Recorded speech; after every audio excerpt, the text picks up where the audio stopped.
umuntu wese wanga mugenzi we ni umwicanyi, kandi muzi mwese ko nta mwicanyi ufite ubugingo buhoraho muri Yesu Kristo. Ni ukuvuga ngo umwicanyi anyuriye mu nzira zo kwangana, igituma bamushize ku rutonde rw'abicanyi ni uko iyo wanga mugenzi wawe unezererwa iyo yapfuye.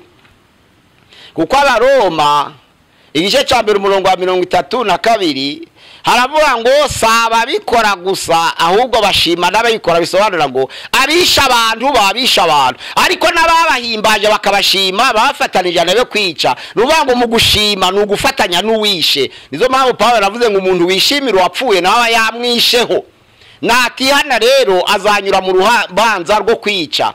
Umwicanyi wa mbere ni usogota mugenzi we n'icumba, umwicanyi wa kabiri ni ucuruza ibiyobyabwenge akangiriza ubugingo bwa gatatu ni umuntu wangana, kuko iyo wangana ukaba uticishije icumba washakira mugenzi wawe uwo kumwica. Ubwo nizo mpamvu iyo utaramwica ariko ukibitekereza tayari Imana kwandika ku rutonde rw'abicanyi. Mu itorero rero iyo uhagurutse mu rusengero ukavuga ngo hano hari umwicanyi, precisa vuga niba ari uwishe umuntu, cyangwa uvuge niba ari uwacuruza ibiyobyabwenge biganye imyaka yo kurama, cyangwa uvuge niba ari uwangana, kuko kwangana nabyo biza n'ubugambanyi, kandi umugambanyi nabyo bikageza ku bwicanyi. Bibiliya itubwira ko umuntu wangana ari umwicanyi wujuje ibyangombwa. Irya gatatu turareba ubujura. Umuntu ashobora kwiba ateruye ibintu bya mugenzi we, umuntu ashobora kwiba yibye amafaranga ya mugenzi we, umuntu ashobora kwiba kuri banki, umuntu ashobora kwiba intebe mu nzu ya mugenzi we, umuntu ashobora kwiba amabati, umuntu ashobora kwiba ikibanza, umuntu ashobora kwiba imyaka, umuntu ashobora kwiba imyambaro. Uko kwiba kose kurimo kwambura, guterura ibintu bya mugenzi wawe ukabijyana, babyita kwiba kwa mbere. Ariko kwiba kwa kabiri ni ugukoresha impapuro mpimbano, cyangwa ni uguhindura ibipimisho. Kandi ijambo ry'Imana ritubwira ngo abahindura ibipimisho babonye ishano. Abantu bahindura ibipimisho, abantu bakoresha inyandiko mpimbano, abo bose ni abajura. Ubujura bwa gatatu noneho rero nabiba icubahiro. Umuntu akagenda avuga ngo ninje bishop w'iri torero kandi atari we.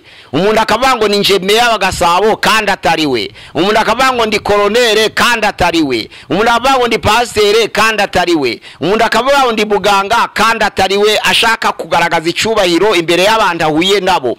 Akavuga ati muzi ko ari nje uyobora ikigo cy'amashuri. Iyo atari we akavuga ko akiyobora, bakamuha icubahiro cy'uwo nguwo ukiyobora, ni umujura wiba icubahiro. Uwo mujura w'icubahiro ni umujura w'ubwoko bwa gatatu. Niba uhagurutse mu rusengero ukavuga ngo hano hari umujura, precisa uvuge ngo ni uwuhe mujura. Ni umujura atera ibintu bya mugenzi we, ni umujura wibye akoresheje ibipimisho bitari byo, ni umujura wakoresheje inyandiko y'impimbano, ni umujura wibye icubahiro yitira izina ry'undi, cyangwa ni uwuhe mujura. Naho nuvuga ngo ni umujura gusa mu itorero bazakwita umusazi abasomye ijambo ry'Imana. Senga Imana yawe ikwereke ubwoko bw'umwicanyi. Senga Imana yawe ikwereke ubwoko bw'umujura. Senga Imana yawe ikwereke ubwoko bw'umusambanyi, kugira ngo noneho nyirabyo muri iryo teraniro yimenye. Icyakane tugiye kureba izuba. Umunsi wa kane Imana yaremye ikintu cyitwa ibiva binini. Ibiva binini yari imaze kurema ibimera, ntabwo byabashaga kumera hatari ikintu cyitwa ibiva binini. Ibyo biva binini rero harimo izuba n'ukwezi. Iyo ubibye imyaka ntibone izuba ntabwo ishobora gukura. Ariko ijambo ry'Imana riravuga ngo Imana ibiva binini. Izuba rero ni ikiva kinini mu byaremwe n'Imana. Izuba kandi rikongera rikavuga izuba ryo gukiranuka ryanditswe muri Malaki ibice 1:2. Izuba ryo gukiranuka ni Yesu. Izuba rero mu byahishuye ibice 6:12 ni ukuri. Hari havuga ngo izuba ririjima rigaragaza ikimenyetso cy'igishitsi, izuba ririjima ryasobanuraga gukama k'ukuri mu bantu. Iyo weretswe ro izuba, tekereza ushakishe kukuri. Ese ni ukuri kwakamye mu bantu iyo habura izuba? Ese ni ukuri kwavutse mu bantu Imana ikabishaka guhindura imitima y'abera kugira ngo bambare gukiranuka? Izuba ni ikiva kinini, izuba ni ukuri, izuba ni Yesu Kristo. Rero ushobora kuba uri mwiyerekwa cyangwa uri mu nzozi cyangwa uri muhishurirwa, ikintu kikakuzira mu ishusho y'izuba. Tekereza niba ari Kristo akugendereye, tekereza niba ari ukuri kwakamye mu bantu kugarutse, tekereza noneho niba ari ikiva kinini. Abantu bashobora gukora amasengesho kw'imyaka yarumbye bitewe no kubura izuba. Iyo izuba rirasiye imyaka, ibimera birabyibuha bigakura bikazamuka neza bikagera uko abantu bashaka. Izuba rero iyo ribuze mu bimera birangirika bikabora. Izuba rero ryo gukiranuka ni Yesu Kristo. Ubwo tuye turamenya ko niba haje ishusho runaka tubaza Imana, iki gisobanura iki? Imana ko ari izuba kandi rikaba rishushanya byinshi. Izuba rishobora gushushanya Yakobo. Hari avuga muri Itangiriro 37 ku mugore wambaye izuba, ukwezi kwari gukikije ibirenge bye. N'ubwangu izuba ryashushanyaga Yakobo ari we sekuruza w'umuryango wa Isirayeli kuri se, ariko ukwezi ku birenge kwazaga gushushanya nyirakuruza wa Isirayeli ari washushanyaga Rasheli. Zira nyenyeri nono 11 zashushanyaga bari abana 11 ba Yakobo ukwemo Yosefu wabyerekwaga. Yararebaga akabona inyenyeri 11, none bari bene se 11 akabuwa 12, none akabyerekwa mu ishusho ya bene se 11 akabuwa 12, ariko ibyahishwe 12 havuga inyenyeri 12 bavugiye hamwe abana ba Yakobo.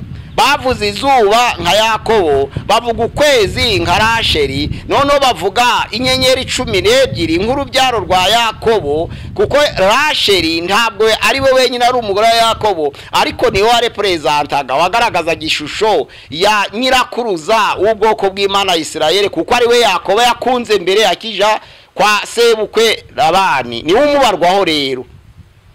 Nizo mpamvu muri Matayo 2 bavuga ngo induru yumvikani irama yo kurira no kuboroga, Rasheli yanga guhozwa kuko abana be bari batakiriho, yaririzwaga n'abana be. Byasobanuraga ko Rasheli ni w'Abisirayeli bose bakomokaho, kandi Rama niho yahambwe. Ntabwo mu kigeyana ca mbere Rasheli yigeze kubaho, kandi nta wundi mugore wo mu Bisirayeli wiswe Rasheli wakomokwiswe n'amasezerano y'Imana. Ahubwo Rasheli umugore wa Yakobo niwe wabaye urwibutso, kuko aho hantu habaye igitangaza.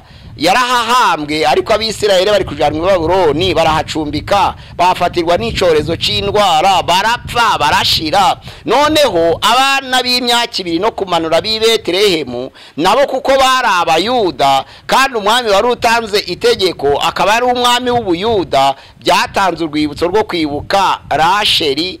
Induru yirama, Rasheli arira yanga guhozwa, aririra abana be kuko batakiriho. Byashushanyaga ko nuko bahaboneye amakuba, ariko nta Rasheli wari uhari ico gihe. Ubwo rero iyo weretswe ukabona Rasheli abahindutse ukwezi muri ubwo buryo, ariko ukwezi kuri no bwoko bw'ikiva kinini. Hariya mu byahishwe rero ibice 6:12 kugeza ku 13, ukwezi gushobora kuza mu ishusho y'abantu bapfuye bazira akarengane. Mbona ukwezi kuje mu shusho yako ariko guhinduka amaraso, akarengane k'abantu bapfira ubutumwa bwiza, amaraso yabo akameneka.